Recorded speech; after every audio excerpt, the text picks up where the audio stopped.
And welcome everyone to another Monday edition of Donovan and Dino here on WKYC.com, as well as Facebook Live and also YouTube, along with the voice of the Browns, Jimmy Donovan. I'm Dave DeNatale. And Jimmy, you got to go back to the Bill Clinton administration when Bill Belichick was head coach to get a time when the Cleveland Browns got off to this kind of a start in a season. It's pretty incredible.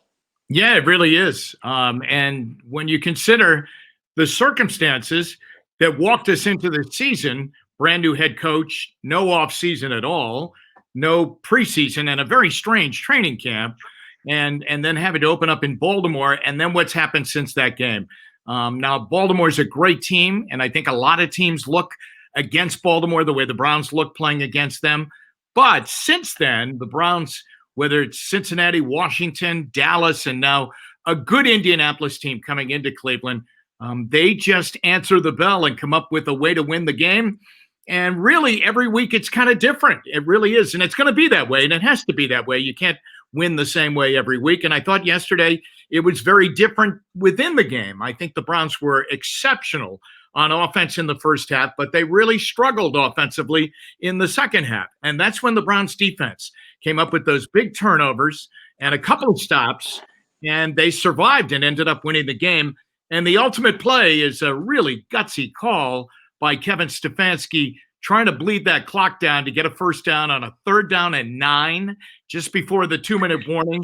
And they run the ball to Dearness Johnson, and he runs it for 28 yards. And there were very, very few 28-yard runs in that game for the Browns, unlike other weeks where they pop big runs. So every week it's different. That's the sign of a team that is really doing all the right things and pushing all the right buttons.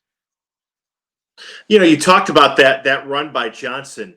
It makes me think I was really happy for DeShone Higgins yesterday. You know, he had a key block to help spring Johnson on that 28-yard run, helping him to get to the outside.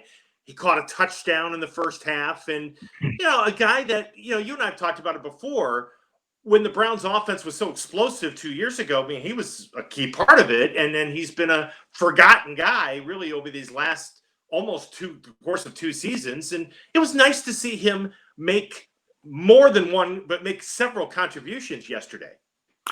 Yeah, it really is. I have always felt, even when Kadarius Hodge was healthy, I've always felt that the Browns were lining up a wide receiver short.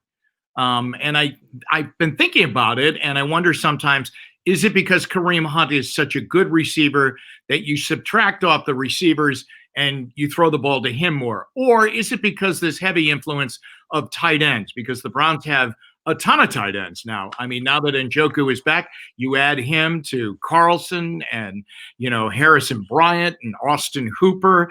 And, you know, is it because of that? But I've always felt they've been a receiver short in their lineup. And Donovan Peoples-Jones is still very young, and they're kind of easing him in more so as the kick returner than anything else. So Higgins really is a guy that has experience. He certainly has a rhythm and a real comfort factor with Baker Mayfield. So it's good to see him in there. Imagine now, he's really been a scout team guy. And I really think it was very difficult for him to make the team in the first place. So he made it, but he's been kind of off on the side once again. And a lot of people feel it's a mystery. Was it just Freddie Kitchens last year? What's happened this year? So if he becomes a part of the fray, I think the more the merrier. And I think he really does have kind of a good chemistry with Baker Mayfield that I don't think anybody can deny, whether it's Freddie Kitchens or Hugh Jackson or now Kevin Stefanski. So it really was good to see him. And he played a complete game, too. I mean, you talked about that block, which was so an integral part of that big run that really saved the game for them. Browns victorious over the Colts, 32-23 to go to now to 4-1 on the season. You know, it's hard because we want, you know, you sit there and you go, boy, you draft Myles Garrett first overall and you have expectations, and boy, every game he needs to have like 2 or 3 plays, big sacks, and, you know, it's almost like you get at it a little bit. But Jimmy, here, what Garrett has done in these first 5 games, particularly last 4 games, but what he's done this year to make the kind of impactful point scoring plays leading to plays, you know, it's pretty incredible the kind of start he's gotten off to. Well, he really reminds me right now of Bruce Smith, because Bruce Smith was a dominant pass rusher on a great Buffalo Bills defense. But there were points in games where the Bills defense would have to come up with a play, and it might not be DeNatale, or it might not be some of their other players, but it would be Bruce Smith, and they would lean on Bruce Smith to make that play, to come up with a big sack, a strip sack, just a play to harass the quarterback and force him into a bad throw. Really, if you think about it and go back and take a look at all these big plays that Myles Garrett has made so far, those are Bruce Smith kind of plays. And as I remember, when Myles Garrett first came into the league, Bruce Smith took a real keen interest in Myles Garrett and wanted to work with him on his pass rushing techniques and give him some more moves to add to his repertoire as he came out of Texas A&M and came to the Browns. But I really do think, Dino, that he is having the kind of year right now that I would say he's becoming one of the most dominant pass rushers in the game, right at the top of the list. And I know there are others that can do it. And I know the Bosa's, of course, one of them is hurt right now. And I know the Browns are going to face a couple of good ones coming up this Sunday in TJ Watt and Bud Dupree. But this guy right now is playing at an incredible level. And it's not just the sacks, but it's when he's getting them. And it's the other plays that he causes a ripple effect on.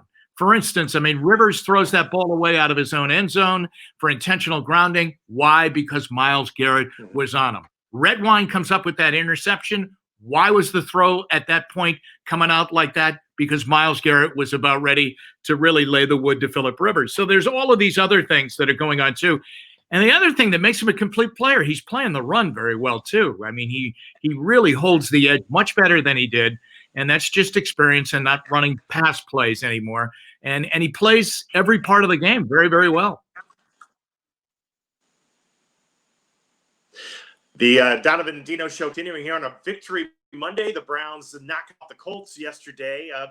Like the Cowboy game, first half, the Browns offense looks lights out. In this case, they used a passing game, whereas a little bit more of the running game, obviously, down in Dallas. But in the second half, things get messy. And, the Browns had a special teams breakdown, and then Baker Mayfield's accuracy, and I think kind of failed him on a couple of throws, and suddenly it becomes a game where we're all biting our nails again. And yes, they're finishing, and I think that's I would imagine a lot of the emphasis is going to be trying to figure out how you can take that great start and carry it through to a consistent fourth quarter balance. Well, if you take a look at his games so far, he has a very high quarterback rating in the first halves of games. But in the second half, I mean, he is in the high 30s, which is a tremendous drop-off from where he is in the first half. When you average it all up, I mean, he comes out okay. The thing that was a bit troubling to me yesterday is that there were signs of the 2019 Baker Mayfield in that game yesterday. Even on some of his completions, he was really high and wide sometimes on his throws. So the accuracy issue, even if the pass wasn't to be intercepted, was a real problem. Guys had to make really difficult catches, and that's okay, but I don't think you can live that way. And I thought even at the end of the first half, he almost threw an interception on the final drive of the first half, which they ended, I believe, with a field goal to give them the 10-point lead going into the locker room. And that's great, but the ball was almost intercepted, and he was walking a very fine line at that point that they were starting to get a read on him. So I think the accuracy issues and the problems that he has with some of his accuracy and that he had all season long last year crept back into the game yesterday. Whether that was because of DeForest Buckner with his hands in front of his face and he was having some visibility problems, whether it was he was holding onto the football a little bit longer, and I thought that was a case a couple of times in the game, and certainly on the first interception and the play that he got sacked on. And I think the good thing is he realized it immediately after the game. He said, this was my worst game, and I'm going to have to be better. And he will have to be better next week to win over there in Pittsburgh. He cannot play that way, and he can't throw the ball up like that because they will turn it over, and they'll turn that, like Baltimore can defensively, they'll turn that into a lot of points. So, not a great day for him yesterday, I didn't think, despite the 2 touchdowns in the first half. he was really inaccurate, and then he made some bad decisions in the end. And I'm kind of wondering if at the end, when they ran the ball with Dearness Johnson, were they doing that because he was hurt, because he's got sore ribs now, or were they doing that because they were worried about where he would throw the ball? Because he had a horrible pass on second down just before they came up for that third down play. We heard today from Kevin Stefanski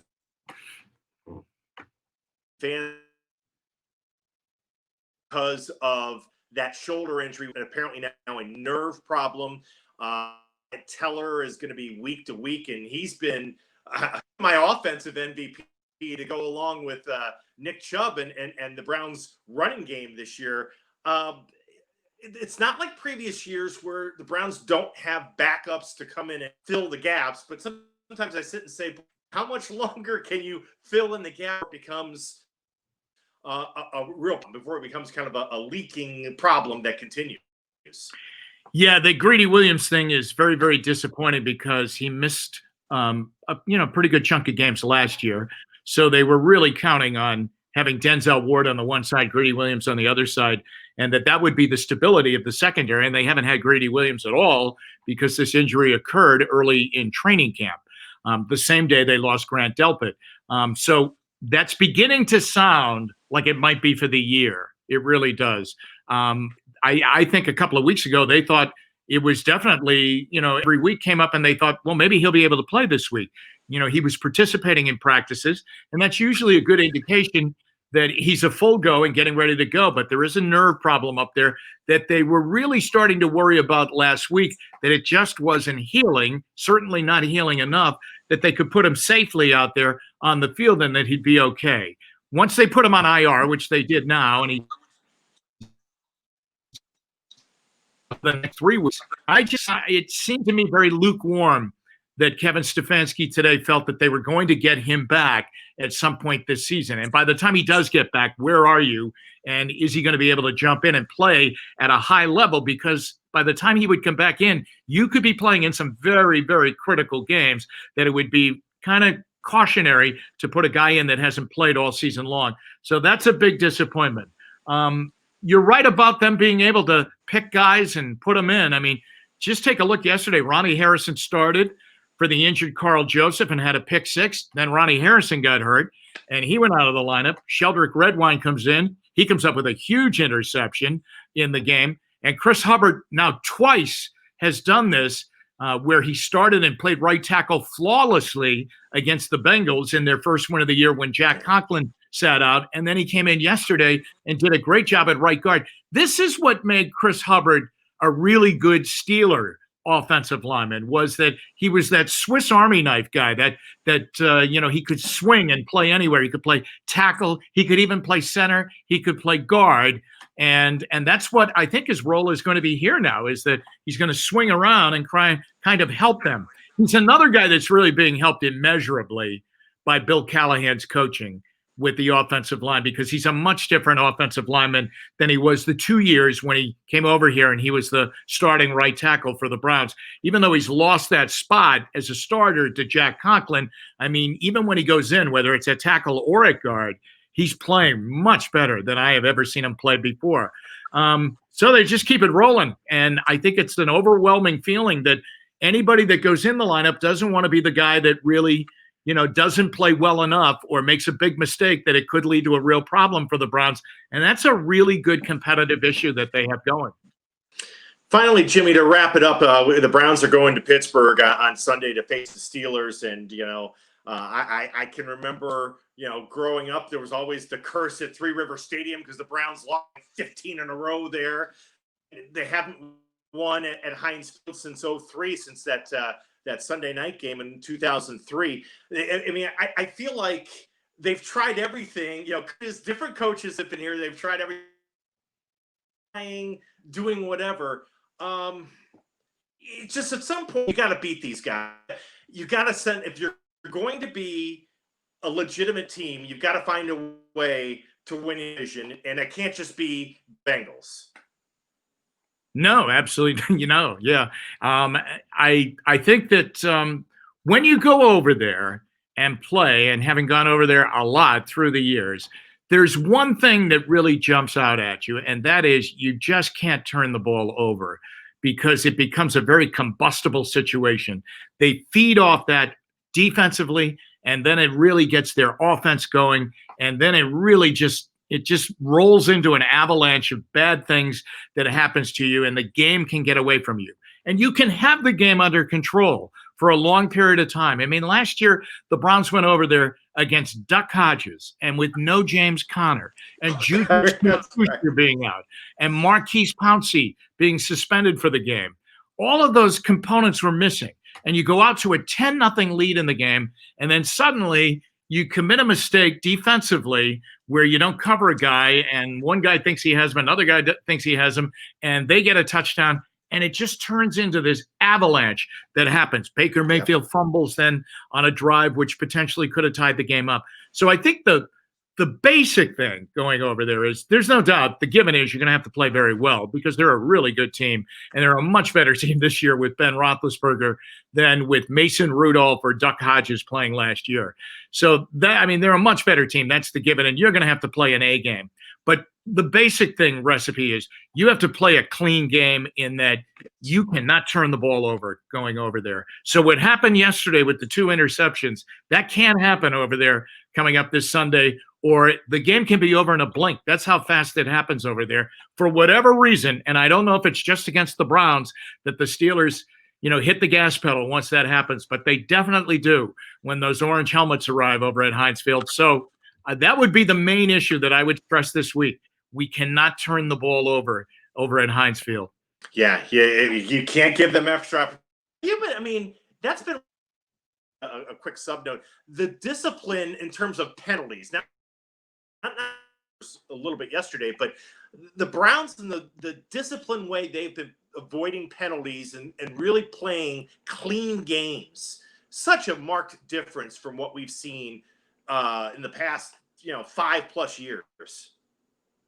Oh, I know. I mean, it's and of course last year was just it was a clinic of I think the officials used Browns tapes to have clinics with other officials and say, this is holding. Watch this. Watch the Browns offensive lineman hold. In particular, watch Greg Robinson hold here. This is holding. This is what it looks like on tape. I mean, the days of, having penalty numbers in the teens, and the Browns were week by week.